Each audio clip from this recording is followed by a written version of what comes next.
বিশাল সৌন্দর্য বর্ধনের জন্য বাঁধ করা হয়েছে, লাইটিং করা হয়েছে, সেখানে লক্ষ কোটি টাকাও টোটাল মিলে খরচ হয়ে গেছে, কিন্তু চর বাঁধানোর কোনো উপায় নেই। চর আপনি বস্তা ফেলতেই পারবেন না, আইনে নিষিদ্ধ। আসলেও কি দুর্যোগ ব্যবস্থাপনাতে আমরা পুরোপুরি সক্ষম হচ্ছি কিনা? ব্যবস্থাপনার কথা বলছি আমি, মোকাবিলার কথা বলছি না। যে লার্জ স্কেলে বন্যাটি যে কম সময় হয়ে গেছে, এটার জন্য অবশ্যই আমরা কখনোই প্রিপেয়ার্ড না। কি পরিমাণ স্পিড বোট ওখানে পাঠানো দরকার, স্পিড বোটগুলো যেতে পারবে কিনা এই দুর্যোগে? নিশ্চয়ই পৃথিবীতে কোথাও না কোথাও এরকম যানবাহন আছে যেটা এই পরিস্থিতিতেও যেতে পারবে, আগাতে পারবে, সেগুলো হয়তো বা আমাদের নাই। হেলিকপ্টার যাবে কিনা, হেলিকপ্টার যাবে না বলেই মনে হচ্ছে। সবচেয়ে বড় সমস্যা হচ্ছে ইন্টারনেট নাই, ওদের টিভি আছে কিনা এটাও আমরা জানতে পারছি না, ফোন আছে কিনা এটাও বুঝতে পারছি না। কী পরিমাণ লোক আটকা পড়েছে, এবং আপনি একদিন 12 ঘন্টা 24 ঘন্টা না খেয়ে থাকতে পারেন, কিন্তু গলা পানিতে তো আপনি 2-3 ঘন্টা 5 ঘন্টা থাকতে পারবেন না। যেখানে পানিটা আরও বাড়ছে আপনি প্যানিকড হয়ে যাবেন। প্যানিকড হয়ে আপনি নিজেই চেষ্টা করবেন উঁচু জায়গায় যেতে, আশেপাশে কোনো উঁচু জায়গায় না থাকলেও, এবং প্রচণ্ড স্রোতে তখন আপনার অপমৃত্যু হয়ে যেতে পারে। এইটার থেকে তো কোনো আশু সলিউশন আমরা লেম্যানরা বলতে পারবো না। নৌবাহিনীকে, কোস্টগার্ডকে ইমিডিয়েটলি এঙ্গেজ করতে হবে।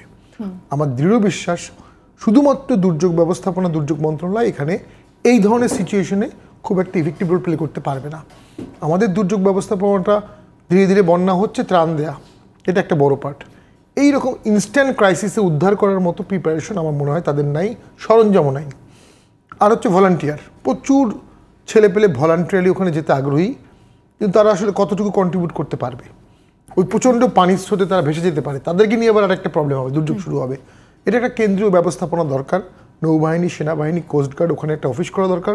যারা হেল্প করতে চায় তাদেরকে সিস্টেমেটিক্যালি কতটুকু হেল্প তারা করতে পারবে, তাদের কতটুকু অ্যালাউ করা দরকার। এবং এর আগেও একবার ঘটেছিল এরকম, আটকা পড়ার পরে বিভিন্ন জেলা থেকে নৌকা নিয়ে গিয়ে তাদেরকে উদ্ধার করা হয়েছিল, কিন্তু এই পরিমাণ বৃষ্টিতে এটা কতটুকু সম্ভব?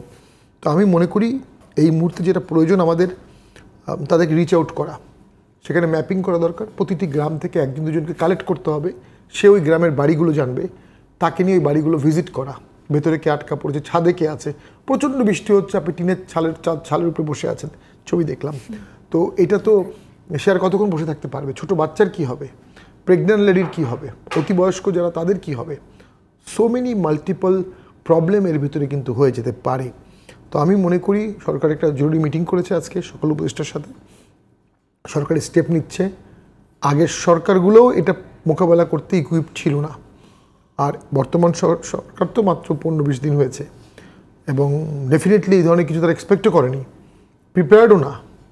তো সেক্ষেত্রে তাদের সকলের সহযোগিতা নিতে হবে এবং সকলকে সহযোগিতা করতে হবে। এই মুহূর্তে মানুষের প্রাণ বাঁচানোর থেকে বড় কিছু নাই। তাদেরকে প্রাণ বাঁচাতে হবে, উদ্ধার করে এক জায়গায় রাখতে হবে, এবং তারপরে এটাকে অ্যানালাইসিসও করতে হবে। কেন, যেটা স্যার বললেন, একটা সায়েন্টিফিক স্টাডি তো অবশ্যই প্রয়োজন, যে এরকম ঘটনা হলে কি কেন হচ্ছে, কমানো যায় কিভাবে। আমরা তো ছোটোবেলায় প্রচুর ড্রেজিং দেখতাম, রাইট রং আমরা জানি না সায়েন্টিফিক্যালি।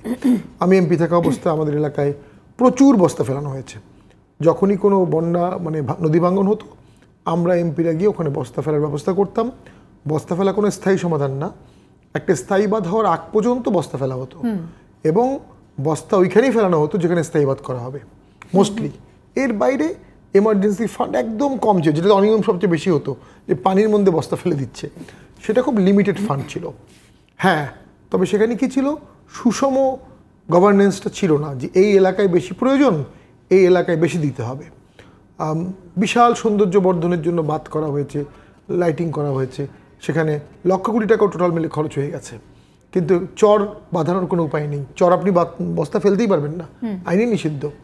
তারপরে আপনার অনেক চর আছে স্থায়ী চর, সেখানেও আপনি রাউন্ড দিতে পারবেন না। এরশাদ স্যারের সময় চাঁদপুরে স্যাঙ্গার চর, এই পুরো চরটা চারদিক দিয়ে উনি বেঁধে ফেলেছিলেন, পুরো চর। এবং সেই সময় ওয়াটার ডেভেলপমেন্টের বাজেটের 50%-এর বেশি একটা জেলায় দেওয়া ছিল। কেন দেওয়া ছিল? যে খুচরো খুচরো কাজ না করে একটা স্থায়ী কাজ করা হবে। এখনও স্যাঙ্গার চরে 4 লক্ষ লোক ওই বাঁধের কারণেই সুস্থভাবে জীবনযাপন করছে, চাষাবাদ করছে।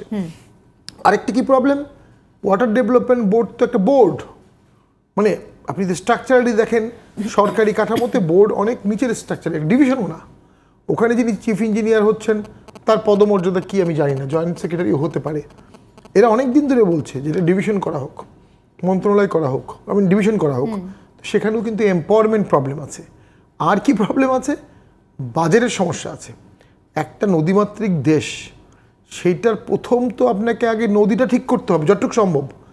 আপনি নদী ঠিক না করে যদি ফ্যাক্টরি করেন, ওই ফ্যাক্টরি নদীগর্ভে চলে যাবে।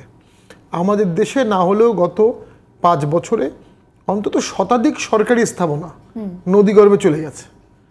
তাহলে আপনি একটা 4তলা স্কুল করে ফেলেছেন এমন জায়গায় যেখানে 3-4-5 বছরের মধ্যে নদী ভাঙনটা ভেঙে যাবে, তাহলে আপনি কত টাকা সেখানে শেষ করলেন। তো ওই জন্যই আগে নদীটাকে নিয়ন্ত্রণ করে তারপরে উন্নয়ন কাঠামোটা নদীর সাথে সামঞ্জস্যপূর্ণ করতে হবে। নদী সম্পদ যদি আমরা কনভার্ট করতে পারি, নেদারল্যান্ড তো অ্যামেজিং, ওষুধের অর্থ সামর্থ্য অনেক বেশি, অ্যামেজিং উদাহরণ সৃষ্টি করে ফেলেছে। সমুদ্রের পানি কন্ট্রোল, তাদের ক্যানেল সব কিছু মিলিয়ে আমরা জোন ওয়াইজ করতে পারি। সেখানে যেটা হয়েছে রিজিওনাল ডিসপ্রপোর্শনেট অ্যালোকেশন। দেখা গেছে একটি ডিভিশন, একটি জেলায় প্রচুর টাকা দেওয়া হয়েছে, কারণ সেখানে পাওয়ারফুল মন্ত্রী আছে, সেখানে পাওয়ারফুল ব্যবসায়ী আছে, পাওয়ারফুল কন্ট্রাক্টর আছে। এটাও ইম্পর্টেন্ট, পাওয়ারফুল কন্ট্রাক্টর আছে, যার টাকা আছে, যে টাকা খরচ করে কাজটা বের করে আনতে পেরেছে।